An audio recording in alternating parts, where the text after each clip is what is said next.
Political Grand Finale, co-presented by Berger Paints, 100 Years of Trust, powered by ICL FinCorp. ICL FinCorp, the intelligent choice. Educational partners, IBIS Group of Educational Institutions.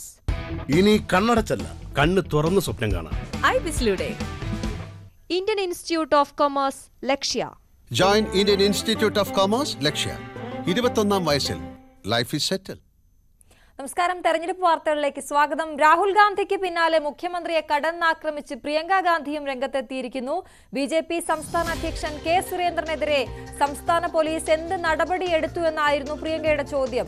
Kodagu Manjeshwaram തെരഞ്ഞെടുപ്പ് കോഴക്കേസ് എന്നിവ ചൂണ്ടിക്കാട്ടിയായിരുന്നു പ്രിയങ്കയുടെ വിമർശനം.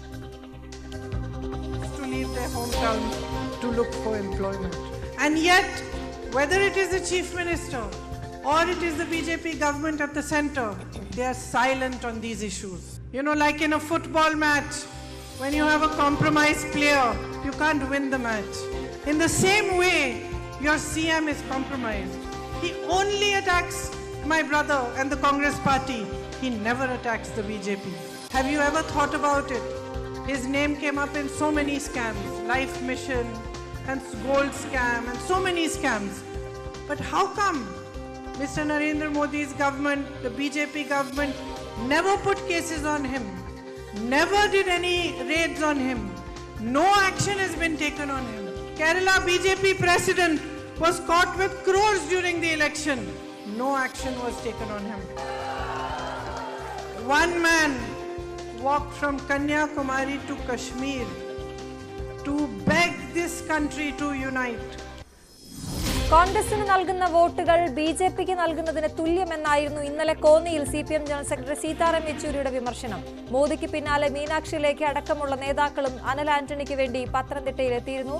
പത്തനംതിട്ടയിൽ പ്രചാരണത്തിന്റെ അവസാന ലാപ്പിൽ മുന്നണികളുടെ ദേശീയ നേതാക്കൾ നിറയുകയാണ്. വിവരങ്ങളുമായി VR കാർത്തിക്കാണ് ചേരുന്നത് പത്തനംതിട്ടയിൽ നിന്നും. കാർത്തിക്, അവസാന ലാപ്പിൽ ആവേശം അങ്ങേയറ്റമാണ്. ഒപ്പം വിവാദങ്ങൾ ജനങ്ങൾ മറന്നുപോയ കാര്യങ്ങൾ ഒരിക്കൽ കൂടി ഓർമ്മിപ്പിക്കുന്നു. ഏറ്റവും പ്രധാനം, രാഹുൽ ഗാന്ധിക്ക് പിന്നാലെ പ്രിയങ്ക ഗാന്ധി മുഖ്യമന്ത്രിയെ നേരിട്ട് ആക്രമിച്ചാണ് സംസാരിച്ചത്. എന്തൊക്കെ കാര്യങ്ങളാണ് അവർ പറഞ്ഞത്?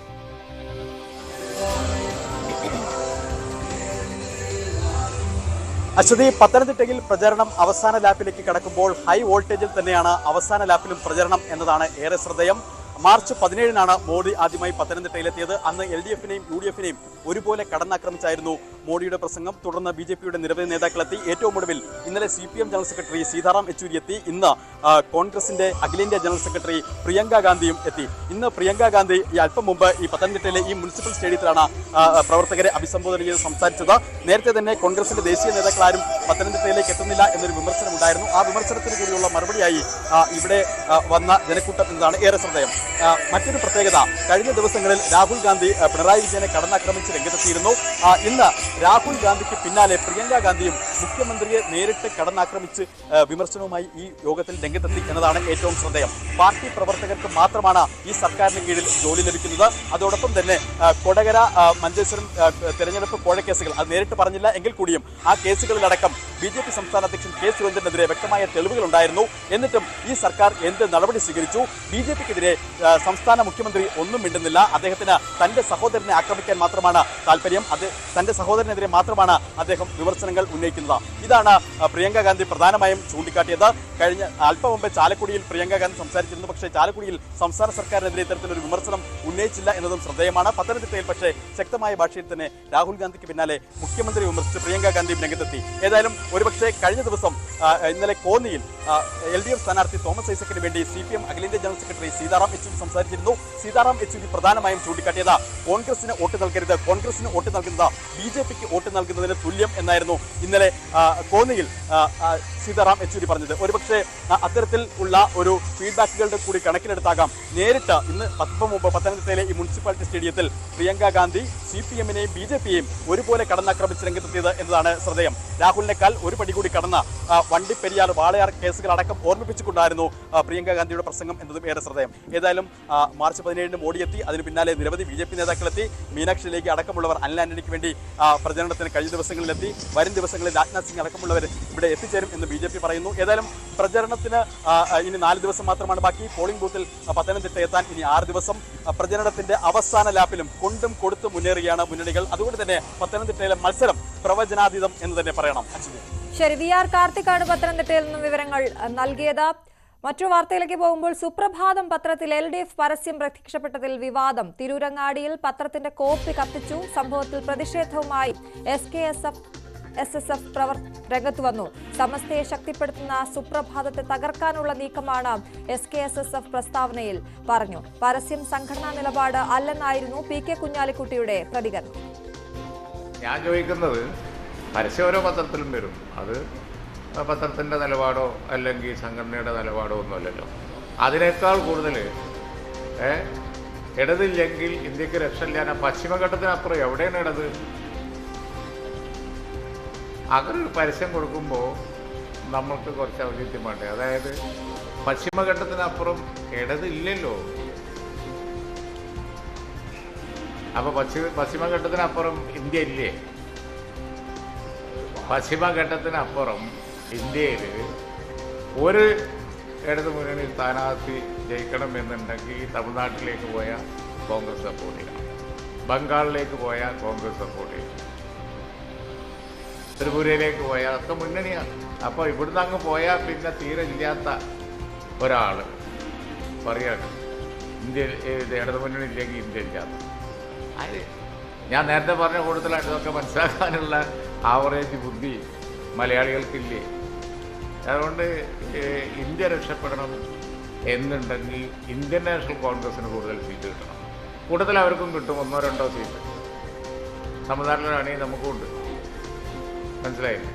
അതുകൊണ്ട് ഇന്ത്യ ഇടതില്ലെങ്കിൽ ഇന്ത്യക്ക് രക്ഷയില്ല എന്നുള്ള മുദ്രാവാക്യം വലിയൊരു തമാശയാണ്. അവരില്ലല്ലോ. അതേസമയം പരസ്യം പ്രസിദ്ധീകരിച്ചതിന്റെ പേരിൽ പത്രം കത്തിച്ചത് അപലപനീയമെന്ന് പൊന്നാനി ലോക്സഭാ മണ്ഡലം LDF സ്ഥാനാർത്ഥി KS ഹംസ പ്രതികരിച്ചു.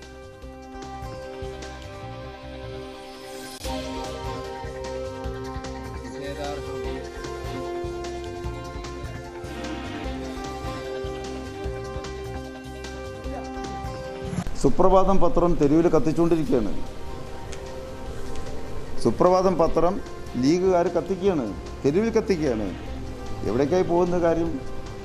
അപലപനീയമാണത്, അപലപനീയം. എങ്കിൽ പിണറായിയുടെ ഫോട്ടോ വെച്ചുകൊണ്ടൊരു പരസ്യം അതിലുണ്ടായി എന്ന് കണ്ടിട്ടാണ്. അങ്ങനെയാണെങ്കിൽ ചന്ദ്രിക പത്രം പിണറായിയുടെ ഫ്രണ്ട് പേജിൽ പരസ്യം വെച്ചുകൊണ്ട് വികസന നായകൻ UAE നിന്നും പറഞ്ഞൊരു ഇതുണ്ടായിരുന്നു, ഗൾഫിൽ എന്ന് വെച്ചു ചന്ദ്രികയിൽ അല്ലേ? ഇല്ലെങ്കിൽ അത് പാച്ചര കൂട്ടത്തിൽ. അപ്പോൾ ചന്ദ്രിക കത്തിക്കണ്ടേ? അല്ല, ഇവിടുത്തെ ചന്ദ്രികയിലും ഗൾഫിലൊക്കെ ഉണ്ടായി. അപ്പോൾ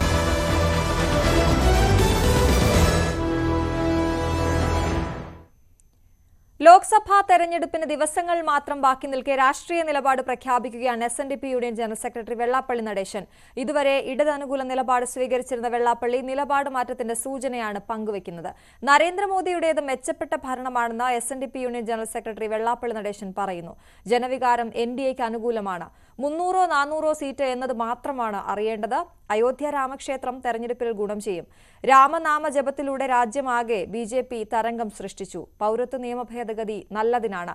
കേരളത്തിൽ അത് തെരഞ്ഞെടുപ്പിൽ പ്രതിഫലിക്കില്ലെന്നും വെള്ളാപ്പള്ളി നടേശൻ പറഞ്ഞു. ഇന്ത്യ എന്ന് പറഞ്ഞ ആ മുന്നണിയായിരുന്നു തിരക്കില്ല. എല്ലാവരും തന്നെ മോദി ഗവൺമെന്റ് ഇനിയും തിരിച്ചു വരും എന്ന് തന്നെ വിശ്വസിക്കുന്നുണ്ട്. പക്ഷെ എത്ര സീറ്റ് കിട്ടും എന്നുള്ള, മോദിക്ക് 400 വേണമെന്നാണ്. 400. മറ്റുള്ളവർ പറയുന്നത് 300 കിട്ടുള്ളെന്ന്. 400-ഉം 300-ഉം തമ്മിലുള്ള തർക്കമുള്ളത്. അതിൽ മോദി അടുത്ത ടൈമിലും ഭരിക്കുമെന്നുള്ള കാര്യത്തിൽ ആർക്കും തർക്കമില്ല. അതുകൊണ്ട് അതിലേക്ക് പോകാതെ മോദി ഇനിയും 3ാം തവണയും ഭരിക്കുമെന്നുള്ള കാര്യത്തിൽ ആർക്കും സംശയമില്ല. അതിന് ഒരു ചർച്ചയാക്കേണ്ട കാര്യമില്ല. മെച്ചപ്പെട്ട ഭരണമെന്ന് വിലയിരുത്തുന്നുണ്ടോ? മെച്ചപ്പെട്ട ഭരണമായതുകൊണ്ടാണല്ലോ ഈ ആളുകൾ വോട്ട് ചെയ്ത് MP-മാർ തെരഞ്ഞെടുത്ത് അവിടെ ഭരിക്കാൻ സാധിക്കുന്നത്. സത്യത്തെ സത്യം പോലെ കാണണം. ജനങ്ങൾ വോട്ട് ആർക്കാകട്ടെ കൂടുതൽ വോട്ട് കൊടുത്ത് ജയിച്ചു വന്നതെന്നുള്ള അത് ജനവികാരമാണ്. ആ ജനവികാരം അവർക്ക് അനുകൂലമായെങ്കിൽ അത് അവരുടെ നല്ല ഭരണം കൊണ്ടാണ് എന്ന് വേണം ജനാധിപത്യത്തിൽ നമ്മൾ വിലയിരുത്തേണ്ടത്. ഈ കേന്ദ്ര സർക്കാരിന്റെ കാര്യങ്ങൾ വിലയിരുത്തുമ്പോൾ അത്തരത്തിൽ ഇത്തവണത്തെ തെരഞ്ഞെടുപ്പിലേക്ക് പോകുമ്പോൾ NDAക്ക് എന്തൊക്കെ കാര്യങ്ങൾ ഗുണം ചെയ്യും? ഇപ്പോൾ അയോധ്യയിലെ രാമക്ഷേത്രം വന്നു, CA പോലുള്ള കാര്യങ്ങൾ വന്നു, പൗരത്വ ഭേദഗതി അടക്കമുള്ള കാര്യങ്ങൾ വന്നു.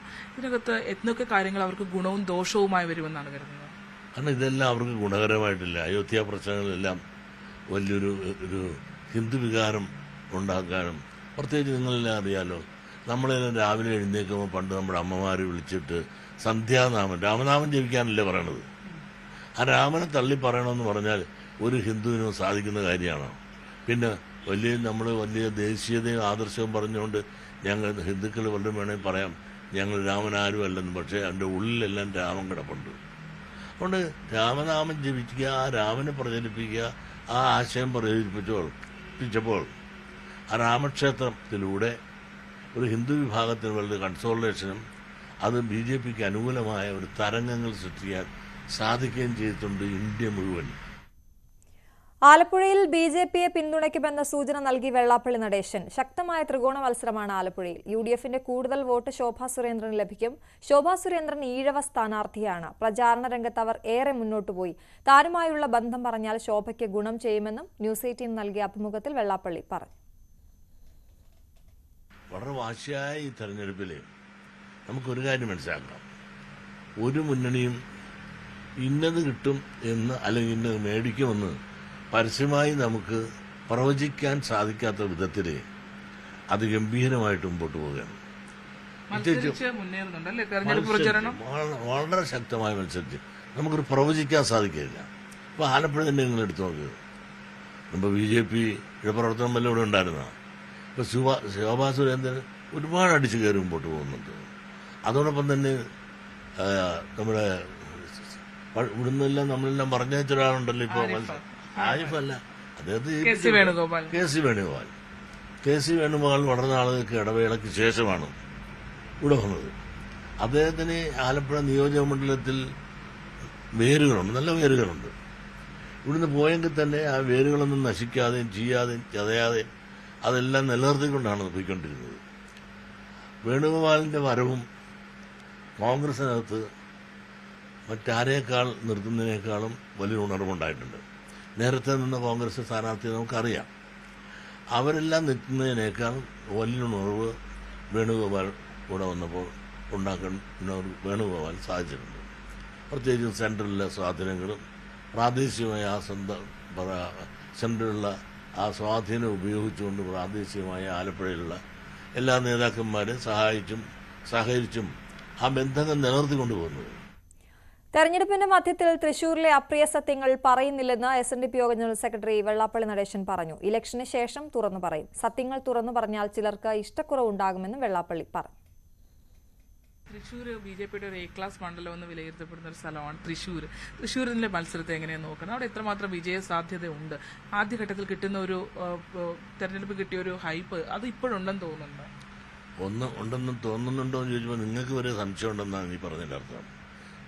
ആദ്യം നല്ലതുണ്ടായിരുന്നു, ഇപ്പം അത്ര ഇല്ല എന്നുള്ള രീതിയിൽ തന്നെയല്ലേ എന്നോട് ചോദിക്കുന്നത്. അപ്പോൾ നിങ്ങളുടെ വിശ്വാസം അതാണ്, നിങ്ങളുടെ വിശ്വാസം നിങ്ങളെ രക്ഷിക്കട്ടെ എന്ന് എനിക്ക് പറയാനുള്ളത്. ഞാനിപ്പോൾ ഒരു അഭിപ്രായം പറയുന്നത് ശരിയല്ല. കാരണം ഈ ഇലക്ഷൻ്റെ മധ്യത്തിൽ നിൽക്കുമ്പോൾ ഒരാളെ പറ്റി ഒരു അഭിപ്രായം പറഞ്ഞാൽ അത് ഇലക്ഷൻ റിസൾട്ട് വരുന്നതിന് മുമ്പ് നിങ്ങൾ ചോദിച്ചതെല്ലാം പെട്ടിയായ ശേഷം ചോദിച്ചാൽ ഞാൻ ഓരോരുത്തരെ പറ്റിയും വ്യക്തമായും പറയാം. പെട്ടി പൊട്ടിക്കുന്നതിന് മുമ്പ് എണ്ണുന്നതിന് മുമ്പ് ഞാൻ പറഞ്ഞാൽ അതൊരു മറ്റു പലർക്കും വളരെ പ്രയാസങ്ങളുണ്ടാകും. അപ്പോൾ സത്യങ്ങൾ തുറന്നു പറഞ്ഞാൽ പലർക്കും ഇഷ്ടക്കുറവ് വരും. നമ്മൾ ഈ സന്ദർഭത്തിൽ കുറേ അപ്രിയ സത്യങ്ങൾ പറയാതിരിക്കുന്നതല്ലേ നല്ലത്. തിരുവനന്തപുരത്തെ മത്സരത്തിന് രാജീവ് ചന്ദ്രശേഖർ വന്നതോടെ വേറിട്ട മുഖം വന്നെന്നും വെള്ളാപ്പള്ളി പറഞ്ഞു. അഹമികായി ഞാൻ മുമ്പേ അവിടെ നിന്ന് മത്സരിക്കുന്ന ഒന്നും വന്നതിൻ്റെ അദ്ദേഹം പഴയ ഒരാളാണ്. അദ്ദേഹം നല്ല രീതിയിൽ പ്രവർത്തിച്ച് മുന്നോട്ട് പോകുന്നുണ്ട്. വളരെ പഴക്കം കൊണ്ട് അവിടുന്ന് പ്രതിനിധീകരിച്ച് പണ്ടേ പോയിട്ടുള്ള ആളാണ് നമ്മുടെ തരൂര്. അദ്ദേഹത്തിന് ആ നാടും നഗരവും ആളെല്ലാം നല്ല ബന്ധമുണ്ട്. അതുകൊണ്ട് അദ്ദേഹത്തിന് നല്ല പേരുണ്ട് അവിടെ. അദ്ദേഹം നല്ലപോലെ പ്രവർത്തിച്ച് മുമ്പോട്ട് പോകുന്നുണ്ട്. ഇപ്പോൾ പുതിയ ഒരാളെത്തിക്കഴിഞ്ഞു, അദ്ദേഹമാണെന്നുണ്ട് ചന്ദ്രശേഖർ. അദ്ദേഹം വന്നപ്പോൾ വേറൊരു മുഖം അവിടെ ഉണ്ടായി. കാരണം രണ്ടുപേരും പോയാലും ഒരു പ്രയോജനമില്ല. ചന്ദ്രശേഖരൻ പോയാലേ ഇവിടെ തിരുവനന്തപുരത്തിന് വല്ല ഗുണമുള്ളൂ. ഇവരൊക്കെ പോയാലും പണ്ടിരുന്നപ്പോഴും പോലും ഒരു ഗുണം ഇവിടെ കിട്ടിയിട്ടില്ല എന്നുള്ള രീതിയിലുള്ള പ്രചരണം വന്നപ്പോൾ ചന്ദ്രശേഖരനും ഇപ്പോൾ ഒപ്പത്തിനൊപ്പം നിൽക്കുകയാണ്. ഇടവേള.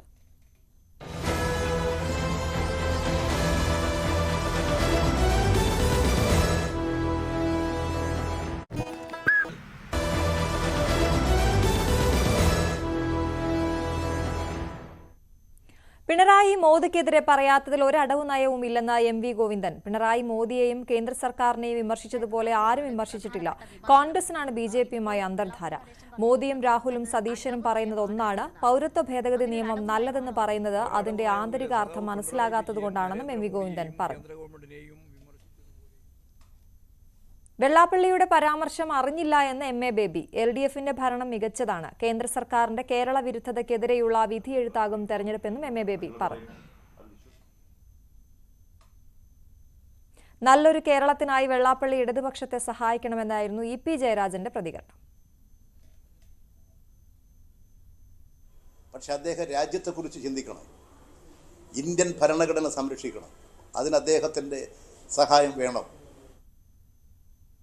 രമേശ് ചെന്നിത്തലയെ വർക്കിംഗ് കമ്മിറ്റിയിൽ ഉൾപ്പെടുത്തുന്നതിനെതിരെ ശശി തരൂർ എതിർത്തെന്ന് വെളിപ്പെടുത്തൽ. തരൂരിനൊപ്പം മുമ്പ് പ്രവർത്തിച്ചിരുന്ന വ്യവസായിയും കോൺഗ്രസ് സഹയാത്രികനുമായ ഒ. തോമസിന്റേതാണ് വെളിപ്പെടുത്തൽ. എ.ഐ.സി.സി. പ്രവർത്തക സമിതിയിലേക്ക് ചെന്നിത്തലയുടെ പേര് ശുപാർശ ചെയ്യാൻ ശശി തരൂരിനോട് ആവശ്യപ്പെട്ടിരുന്നുവെന്നും എന്നാൽ ചെന്നിത്തലയെ വിശ്വസിക്കാൻ കൊള്ളാത്തയാളെന്ന് തരൂർ ഇമെയിൽ മുഖേന മറുപടി നൽകിയെന്നുമാണ് വ്യവസായിയുടെ വെളിപ്പെടുത്തൽ. ഇത് സംബന്ധിച്ച ഇമെയിൽ തോമസ് പുറത്തുവിട്ടു. അപ്പോൾ ആ ഒരു ചാൻസിൽ രമേഷ് ജി ലീഡറുടെ സപ്പോർട്ടും ഉണ്ട്, തരൂരിൻ്റെ സപ്പോർട്ടും ഉണ്ട്, ആന്റണിയുടെ സപ്പോർട്ടും ഉണ്ട്. അങ്ങനെ അദ്ദേഹത്തിന് അതങ്ങോട്ട് പോകണമെങ്കിൽ ഒരാൾ കോൺഗ്രസിനകത്ത് ഒരാൾ പറഞ്ഞെന്ന് പറഞ്ഞിട്ട് കാര്യമൊന്നുമില്ല, കണക്ഷൻ ഉണ്ടെന്ന് പറഞ്ഞിട്ട് ഒരു കാര്യവുമില്ല. അത് എത്രയോ ആളുകൾ കൊണ്ട് നമ്മൾ പറയിച്ച് അവിടെ ചെയ്താലേ അത് നടക്കുകയുള്ളൂ. രണ്ടുപേരെന്ന് പറയുന്നത് രമേശ് ചെന്നിത്തലയുടെയും വി.എസ്. ശിവകുമാറിൻ്റെയും പേര് പറയുന്നതിനേക്കാളും ഞാൻ ആഗ്രഹിക്കുന്നത് കാർക്കിച്ച് തുപ്പാനാണ്. അല്ല, രമേശ് അത് അദ്ദേഹത്തിന് അറിയില്ല, അദ്ദേഹത്തിൻ്റെ ശ്രദ്ധയിൽ ഞാൻ പെടുത്തിയിട്ടുമില്ല. ഇതൊക്കെ പ്രൈവറ്റായിട്ടുള്ള കാര്യങ്ങളാണ്. നമ്മളൊരാൾ നന്നാകണം, വലുതാകണമെന്ന് നമ്മൾ ആഗ്രഹിക്കുന്നു. അതിൻ്റെ ക്രെഡിറ്റൊന്നും എടുക്കാനായിട്ട് ഞാൻ ആരുടെയും ഇത് ചെയ്തിട്ടില്ലേ. ക്രെഡിറ്റൊക്കെ അതൊക്കെ ഉള്ളത് ഞാനതിന് വേണ്ടിയിട്ട് വഴിയിട്ടെല്ലാം ചെയ്തെങ്കിലും ക്രെഡിറ്റൊക്കെ ലീഡറിനും സോണിയാജിക്കും അവരുടെയൊക്കെ ഓഫീസിലുള്ള ആളുകളുടെയും സഹായം കൊണ്ട് മാത്രമാണ് എനിക്കിതൊക്കെ ചെയ്യാൻ പറ്റിയിട്ടുള്ളത്. തെരഞ്ഞെടുപ്പ് വാർത്തകൾ പൂർണ്ണമാകുന്നു. നമസ്കാരം.